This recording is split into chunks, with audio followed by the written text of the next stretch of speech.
Welcome to Courage Loading. I'm your host, Alicia Noble, leadership coach and career transition strategist, and I help women navigate the messy middle of career transitions. Because real change isn't just about what you do next, it's who you're becoming in the process, the identities you're shedding, the beliefs you're rewriting, and the courage it takes to lead yourself through it all. I believe every story of change begins with a single moment of courage, and this is where I help you find yours. So let's dive in.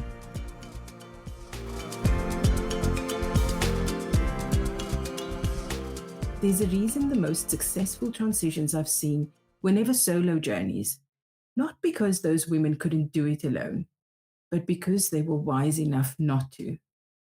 Whether you are looking to change careers, finding yourself in the middle of a transition, or simply wanting to reinvent how you show up, you might be thinking that you have to go at it alone.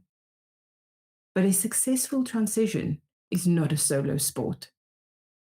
Yes, you have to do the internal work. You need the vision, the plan, the self-awareness to know who you are, who you want to become in the process, and what you're moving towards. That is all yours to do. But asking others to help and support you, that is not a sign that you're not ready. It's a sign that you are serious. Support is a strategy, not a weakness. Every transition I've experienced or witnessed, either in my own life or in the lives of the women I work with, has been partly shaped by the people around them. Not in a someone handed me my career on a plate way, but in a the right person asked the right question at exactly the right moment and something shifted. So today we're going to explore who is in your corner and do they know what you need from them? Think about how a business navigates significant strategic change. It doesn't rely on whoever happens to be around. It builds the room deliberately. People with the right experience, the right perspective, the right investment in where the organization is going. Yet most of us never applied the same intentionality to our own careers. We accumulate support systems rather than designing them. A career transition is one of the most significant strategic changes you will ever make, so it deserves the same deliberate action. I reflected on this when I came across a 2022 systemic review published in Frontiers in Psychology. A team of researchers analyzed 80 studies on social support and women's career transitions.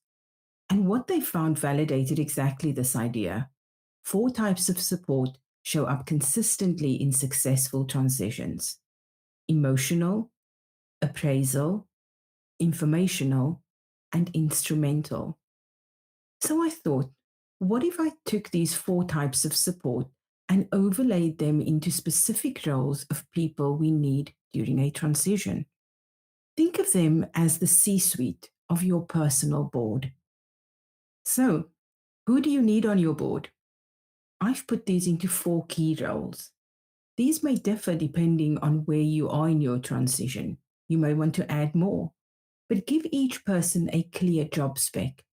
Know what you need from them and how they will help you move forward. So, here we go. First up, we have the Chief Courage Officer. This is your emotional support.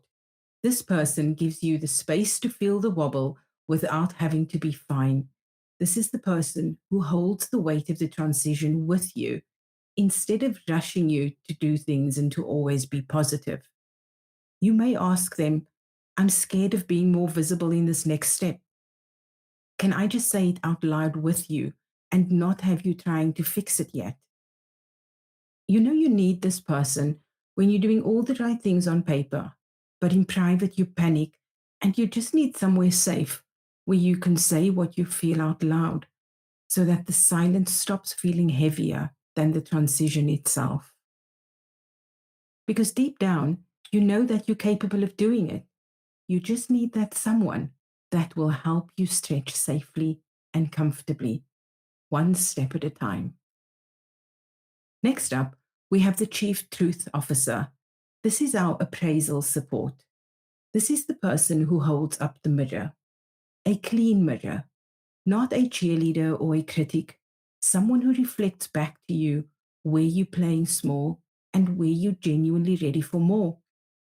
You may want to ask them, what do you see me wanting to do, but I keep talking myself out of it?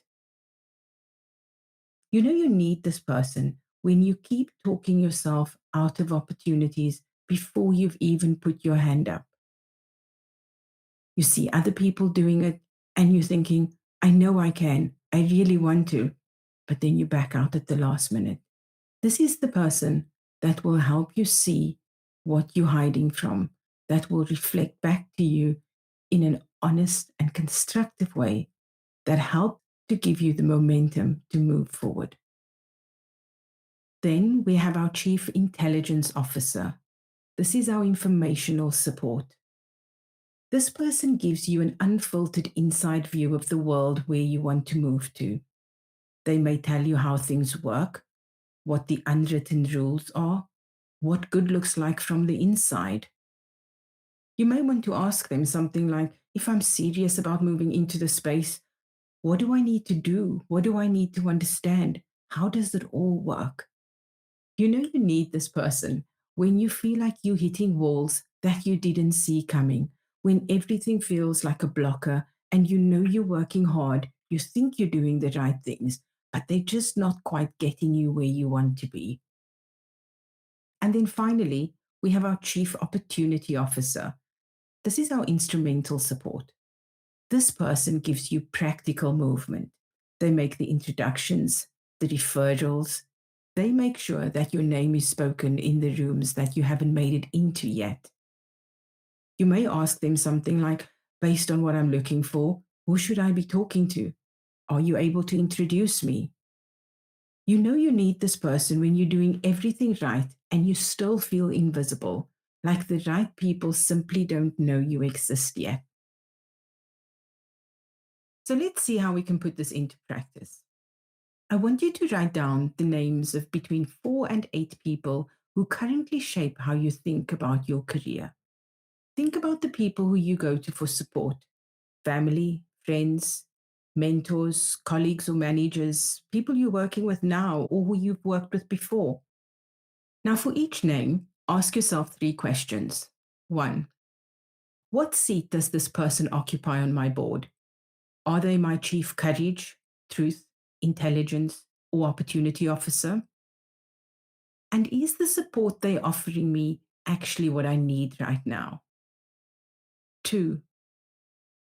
Is this person invested in who I am becoming or who I have always been? Because the person who loves the old version of you isn't always the same person as the one who will support you into becoming the version that you're building. 3. Do they have a clear job spec of what I need from them? Do they actually know what I need right now? Have I explicitly asked them for the support that I need in this chapter? Once you've done this, take a step back and look at the whole picture. Look at it with curiosity, not judgment. Are there any gaps? Don't just look at empty seats. Look at seats that are being filled by people that you love, people who want the best for you, but they may be advising the person of you from 2 years ago rather than the version that you're looking to become. Also, think about where you might have the right person in the room, but maybe you've never shared with them exactly what you need from them right now. Sometimes the gap isn't the person, it's the conversation that you've never had. The support people give you can only be effective if they know what it is you need from them. And finally, think about those people who you may need to move to your shadow board.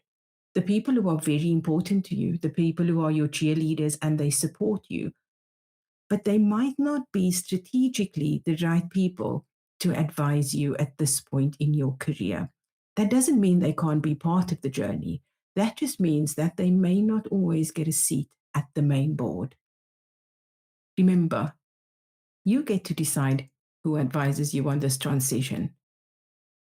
This is about building a board of directors that will help you achieve a successful transition. So, what am I leaving you with this week? Just one thing. Do an audit of your board of directors. Write down the names, assign the roles, look at the gaps. Then identify the one role that's missing for you right now. Not all four, the one that matters most in where you are in your transition today. Reach out to a person that could fill that role. You don't have to formally tell them that they're on your board. You just need to reach out and tell them where you are and ask for what you need. That's it.